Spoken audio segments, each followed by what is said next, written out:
Millennium TV, bridging communities worldwide. We broadcast diverse international content from Europe, Asia, Africa, and now right here in the USA. Watch us via Roku on your smart TV. Submit your own content to 1530entertainmentllc@gmail.com. Download the Millennium TV app from the App Store to stream our shows anywhere, anytime. Millennium TV. Just because you're black doesn't mean you have to vote Democrat. This year, in order to see benefits for our communities, we need to vote outside the box. Find out more by visiting us at tuconservative.com.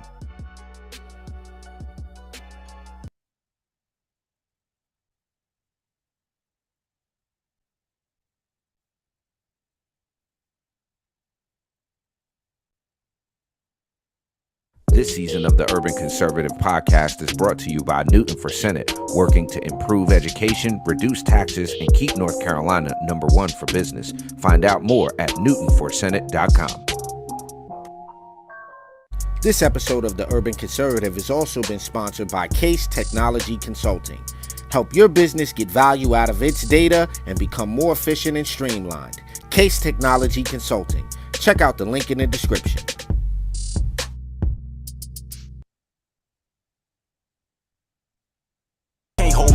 Trying to keep from staying low.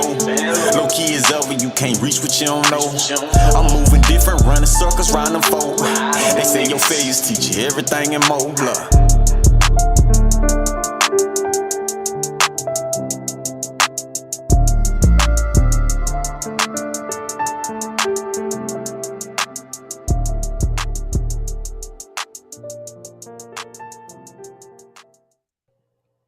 What's up, everybody? Top of the morning to you. Welcome to the show. You're checking out the best 30-minute morning show on the planet. I'm your host, Addul Ali. Thank you so much for being with us this morning. We hope everybody had a good rest and you're all refreshed and ready to rock for this Thursday. Joe Biden's still the worst president on the planet. You are checking us out on the Urban Conservative, tuconservative.com. Get yourself a membership. Support what we do here on the platform. Got to give a big thank you to all of our sponsors and underwriters. You, too, can become a sponsor or an underwriter here at the Urban Conservative by visiting us at tuconservative.com. Make sure you listen wherever you listen to podcasts. If you're on a platform that we're not on and you want us on there, let us know. We'll be happy to do that. Today is Thursday, so I'm feeling a little like a superhero. So today's mugshot, we're rocking with our handy-dandy Marvel mug this morning. I'm doing a little French Express exclusive blend in the cup. So I just got sidetracked by the production staff who told me to stop doing something, so I'm going to stop doing that. But we got an interesting show for y'all today. There's some happenings about North Carolina and nationally that we're going to talk. And yo, just to piss off the production staff, I got to stop reading the production notes. All right, so here's what we got, folks.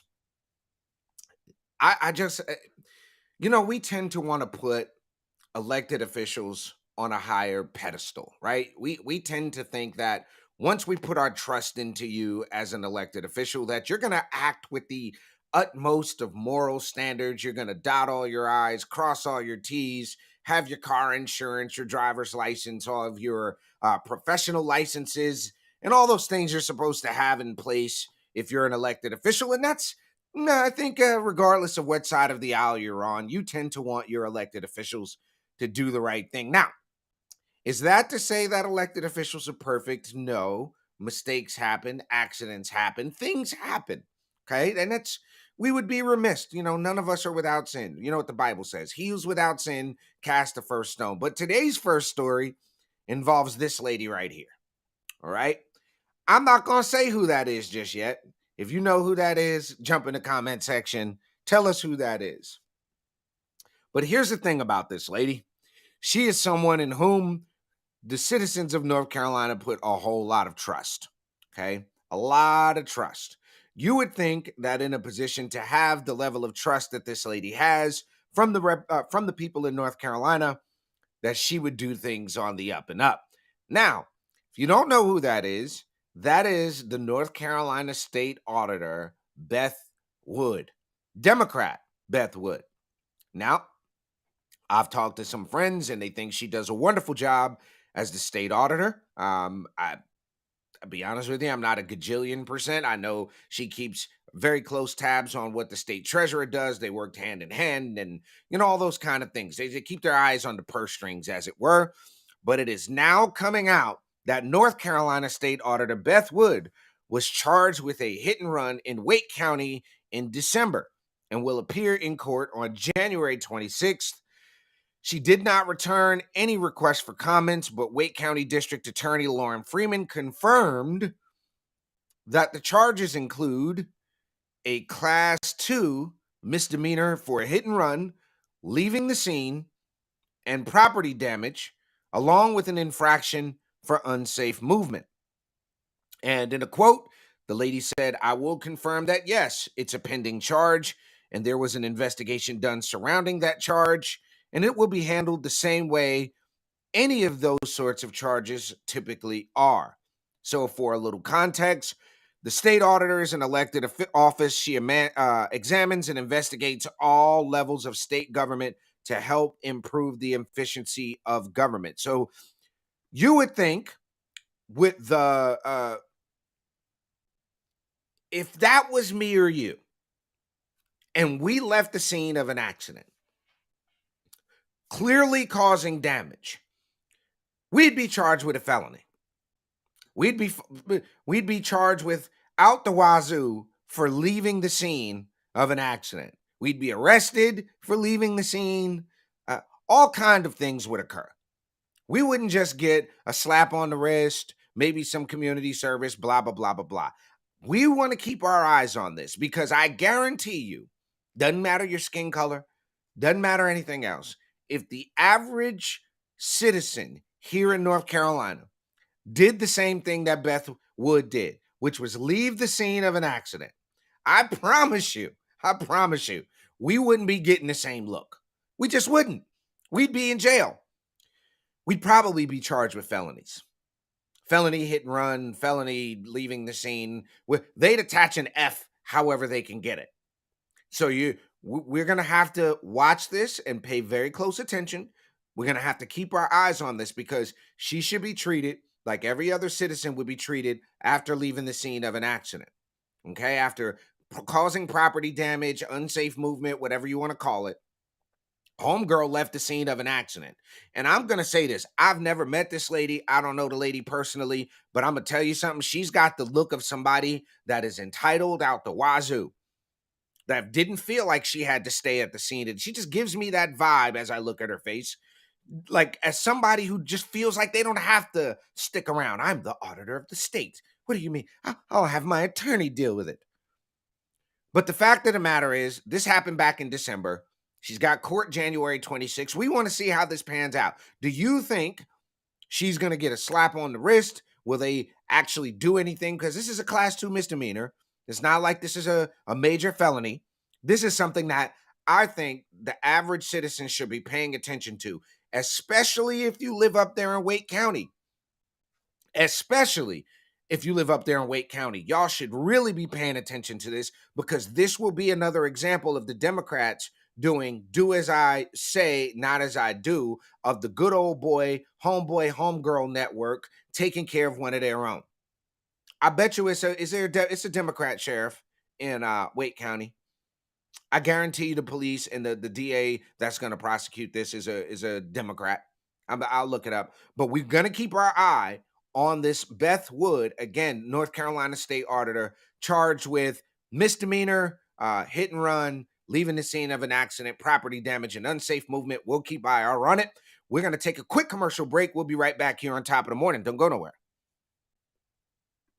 Millennium TV, bridging communities worldwide. We broadcast diverse international content from Europe, Asia, Africa, and now right here in the USA. Watch us via Roku on your smart TV.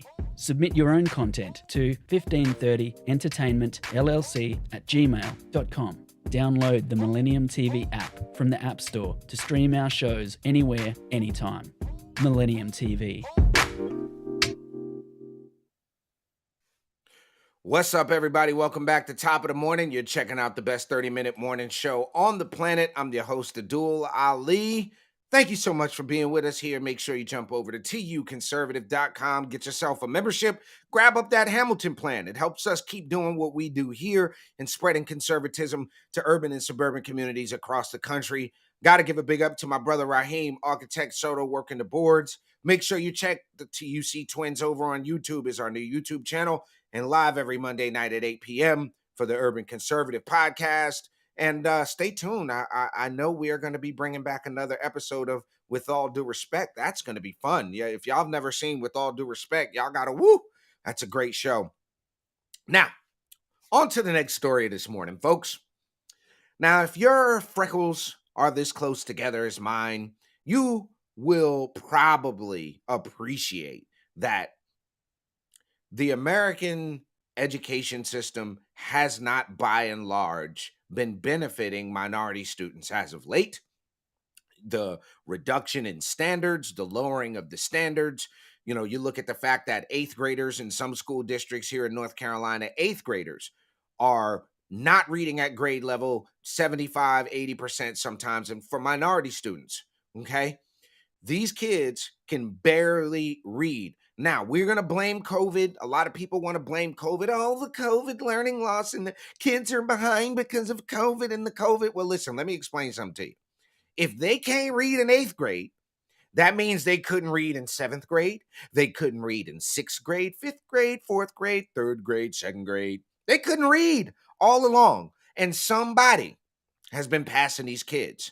So Byron Donalds, Congressman Byron Donalds, has become critical of these equity policies. On Wednesday's broadcast of Fox News Channel's America Reports, Byron Donalds reacted to the investigation into Fairfax County, Virginia, and how merit scholarship notifications were handled by stating that equity policies will not help Black kids succeed and are actually harmful because people who have never had to compete in a merit system in school will be completely unprepared to go into the real world.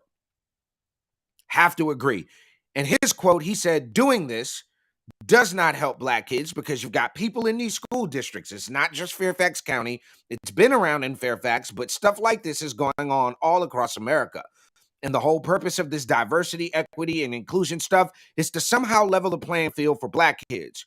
Well, you're not going to help Black children succeed by holding everyone else down. You don't help them succeed by taking away the issues of merit and achievement. We are in a society that has been based on competition. Our economy is based on competition. Our athletes compete on fields every day. Our musicians compete, and our entertainers all compete. You can't take that away from young kids and think they're going to succeed.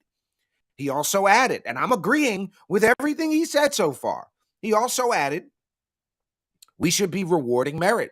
We should be showing our children success is earned and not given. And so you have that as a pathway forward. And like I said before, it's not going to help Black kids succeed because at the end of the day, when you go into the real world and you have to prove your worth, you have to prove your mettle, but you've never had to do it in school, you're not going to be ready for it in the real world. Now, ladies and gentlemen, I agree wholeheartedly with every single thing that man just said. I totally agree because we're setting our kids up for failure when everybody gets a trophy. I saw one trophy they tried to give my daughter. It was the participation award. And I'm like, she comes home and she's like, Dad, look, I got this award. I'm like, yo, don't get excited about that. You're supposed to participate. I don't know why they're awarding you for things that you're supposed to do. And that's where we've come with the left in education in America. We're creating this class of young people who feel entitled because they were given awards and everybody's a winner. No, everybody's not a winner all the time at everything. I'm not going to ever play basketball like LeBron James. I'm never going to shoot pool like these world-class. I'm never going to bowl like world-class bowl. Now, I can put in some work. I can get better at it. But to suggest that the outcomes are going to be the same, that somehow we can create a system where Black children have equal outcomes to white children, is not going to happen. You can't control the fact that people are going to be born into different households with different parents who place different value levels on different things, who have different value systems in their households. But Congressman Donalds is exactly right. If we don't make these children compete, they are not going to be prepared to go out into the real world and do it in business and finance and in the world itself. I mean, God forbid, what are we teaching children that they're just supposed to, you're supposed to get something? Look, this is how, and I say this to folks all the time. This is how fair the world is, okay? This is how fair the world is. Just now, on the back of a yak, somewhere in the Himalayas, a kid was born. That kid ain't never eaten McDonald's. He ain't never playing PlayStation or Xbox. He might not even hear the gospel of the Lord Jesus Christ. Life ain't fair. It just ain't that way. The playing field, we should be looking for equality of opportunity. I agree that we should have a level playing field and that everyone should have equal access to opportunity. But this idea that we're just going to make the playing field level and that all of a sudden everybody's going to have equal outcomes is detrimental. We can look at what happens with minority students who are put into these high-level colleges and drop out at unbelievable rates because they'd have done great at a state school. They'd have been done fine going to NC State. But no, we got to put, because they're black, we got to put them in this school. And we got to have a certain amount of black people, and these people drop out. I implore you to read some of Thomas Sowell's work, especially in relation into how black people are being basically, it's not doing us any favors. These quotas, these racial quotas, these equity programs, they're not producing the results we need them to produce. And therefore, our children are not able, it's Intellectuals and Race is the book. We're not able to produce because we're not putting our children into a position to be competitive and to compete in a real world scenario. We can't.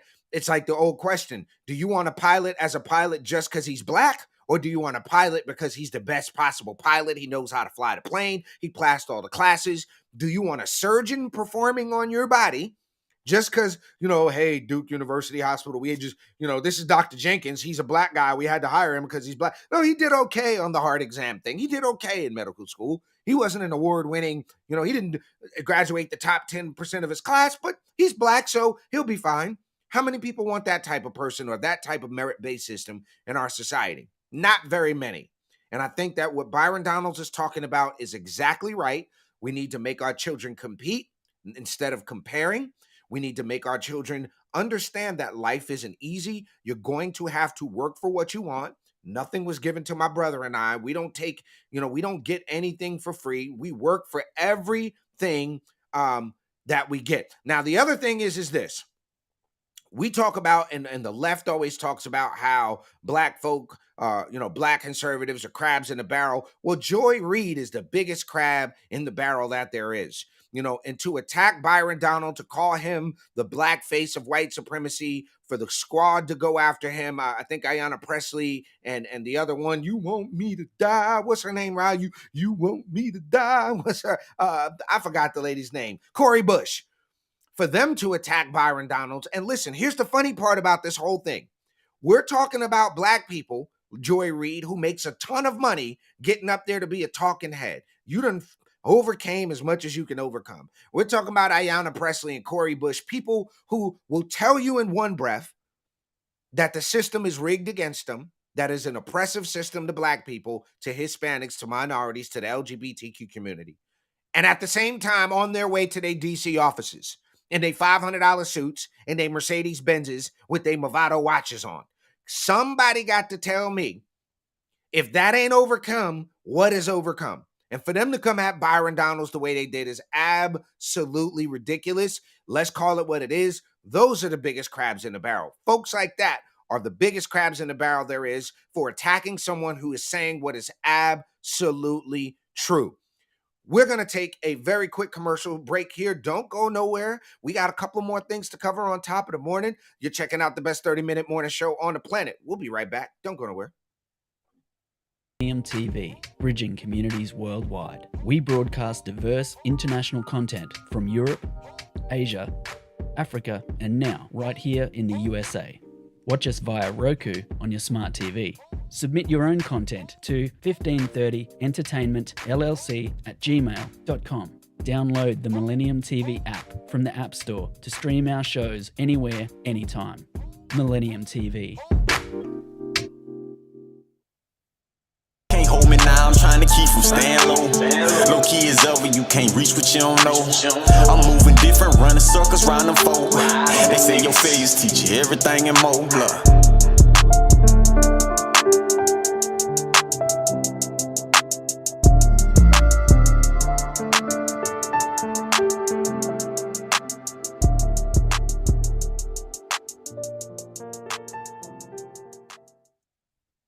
What's up, everybody? Welcome back to Top of the Morning. You're checking out the best 30-minute morning show on the planet. I'm your host, Addul Ali, for my twin brother, Raheem Architect Soto. We want to thank each and every one of y'all that support the Urban Conservative and what we do here.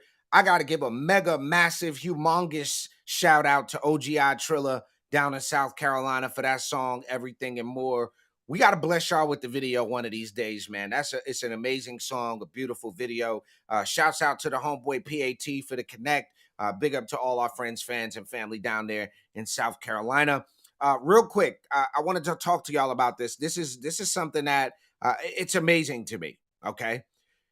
The Biden administration, you would think, and we all know how crazy Biden is, like, and we don't got to play the video of Biden's weird activity around kids. I don't know can somebody explain to me why this dude likes sniffing kids? Like, I don't know, it's just weird. The dude has just a fetish for sniffing kids and touching kids weirdly. I mean, we all seen it. We all know this. We know that the left is, and we'll call it what it is. There is a radical left in this country that wants to groom children and wants to prepare the American public to normalize pedophilia and what do they call it now? MAPS, minor attracted persons. There's an attempt to normalize this behavior. And why do I say there's an attempt to normalize this behavior? Because a Texas superintendent is under investigation for trying to protect students from graphically explicit materials in schools. I don't like to call it the P word. I like to call it age inappropriate material because that's exactly what it is. The U.S. Department of Education has launched an investigation based on an ACLU complaint against Granbury Independent School District Superintendent Jeremy Glenn, which centers on the removal of controversial books as well as related comments. Texas Governor Greg Abbott expressed similar concerns last year in a letter to the School Board Association, saying that Texas parents are becoming increasingly alarmed about the books and other content found in public school libraries that are extremely inappropriate in the public school system. Now, here's what I got to say on this, folks. Here's what I got to say on this while y'all watch the sniffer, okay? Here's what I got to say on this. A school library ain't a public library. There should only be books in a school library that contribute to or support the curriculum being taught in the school. Here's another thing. If you can't put two students on stage, I'm talking about elementary, middle school. Okay, let's just get class, because high school is a little bit of more of a nuanced thing, right? If you can't put two elementary school kids on stage to act out the scene in the play, the scene in the book in question, take the book out.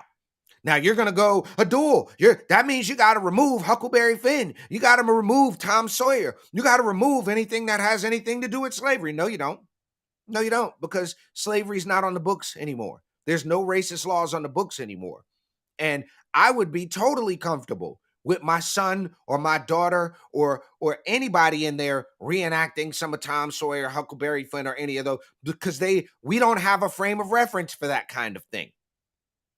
But the idea that the Biden administration, sniffer in chief here, Commander Kid Chaser, wants to go here and investigate a principal for doing what he thinks is the right thing for that community is absolutely atrocious. It doesn't make any sense, and it's a bad look. I mean, look, he is the sniffer in chief. Okay, he's definitely the sniffer in chief. We make no doubts about that. But we want to make sure, folks, you understand. If you're watching in Texas and you know where the Granville district is, send that man some support. Send him some love, because at the end of the day, folks, he's going to need it. These people are literally out here investigating people doing the right thing by their students and by the communities that they represent. We got one last thing that I want to talk about this morning before we go into our last thing here. Another substation damaged by gunfire in North Carolina. Electrical substation has been damaged, making it the third incident since November. The Energy United substation was damaged around 3 a.m., but there was no outages in the area that serves Trinity, Thomasville, parts of Davidson, and south of Thomasville. The FBI, the North Carolina State Bureau of Investigation, and the Randolph County Sheriff's Office and other local law enforcement are investigating the incident. I just got to tell you, folks, whoever doing this, you're an idiot. Okay, that's not, I don't know who's doing it, and I hope they catch whoever's doing it. But the last time this happened in Moore County, it was devastating to thousands of people. I hope they stop doing it because it's dumb. And I'm not even gonna say that. What I'm gonna say is I hope it's not anybody on the right. I hope this ain't some, air finger quote conservative group or right-leaning, type of group that's doing this, because that'll be very bad for conservatives, for the Republican brand. But I have to tell you, the last time they did this, it put a lot of people out of power for almost a week. You have people in nursing homes you have to think about, and whoever's doing this just doesn't care. They don't care about regular, everyday people that are going to have to suffer with the consequences of this. So let's make sure, keeping our eyes open, keeping, if you see something, say something, as they used to say back in the post 9/11 days. Let's make sure we do that. And it's a dangerous thing. Look, they're shooting at these substations, folks. It's not something good. Fortunately, this last shooting did not cause power to go out. So we're, at least thankful that people still have their power and it's not a loss there. So again, folks, another substation attacked here in North Carolina. Please keep your eyes open. If you see something suspicious, please, report that to your local authorities and make sure that you're doing that. Now, there's one other thing that I want to talk about real quick, because I only got 2 minutes left, right? It's only 2 minutes left in the show. And okay. I don't even know how to say this. This lady is absolutely, this guy, okay, I'll put it this way. You have the first black governor in Maryland, okay? Wes Moore has been sworn in as Maryland's first black governor. Make sure we keep our eyes on Baltimore. I want you to make sure you keep your eyes on the crime rate, okay? Make sure you keep your eyes on the unemployment rate. Make sure you keep your eyes on the number of police officers that are hired or fired in the state. I want you all to watch what happens to Baltimore under Democrat leadership. I want you to count the number of kids that get killed. I want you to count the number of kids that still can't read. And you people in Baltimore, in Maryland, that voted for him, this is going to be at your foot. This is going to be at your feet. Okay? This right here spits in the face, again, of the idea that America of 2023 is the America of 1950. It's not the America of 1960 when our good friend Clarence Henderson sat at the Woolworth lunch counter to integrate W.T. Woolworth's store. Okay? This guy, Wes Tripp, sworn in as the first African-American governor, pledging to work for greater inclusion and economic equity, while also focusing on improving education, fighting crime, and climate change. I don't know where in the hell climate change comes into that mix, but okay. He was introduced by Oprah Winfrey in front of the Maryland State House and noted that the state is one of the wealthiest in the nation. He described it as asset rich and strategy poor. Now, his quote, "It is time for our policies to be bold as our aspirations and to confront the fact that we have been offered false choices. We do not have to choose between a competitive economy and an equitable one." The 44-year-old Democrat won in a landslide in November, committed to fighting violent crime, when many Maryland residents have grown weary in the faith of their government's ability to keep them safe.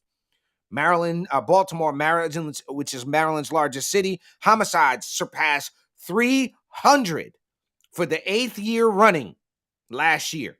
Gun violence remains high, despite repeated promises from elected officials and anti-violence initiatives, which means they're going to dump more money into it. Moore stated, this guy said, The state can build a police force that moves with the appropriate intensity and absolute integrity and full accountability, and embrace the fact that we cannot and will not militarize ourselves to safety. Boy, if that ain't the dumbest thing I heard, that's just stupid. So keep your eyes on Baltimore. Keep your eyes on Maryland.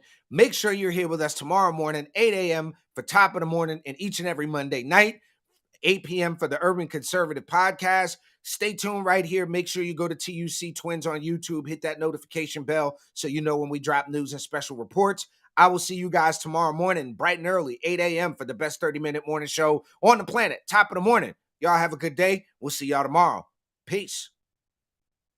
Just because you're black doesn't mean you have to vote Democrat. This year, in order to see benefits for our communities, we need to vote outside the box. Find out more by visiting us at tuconservative.com.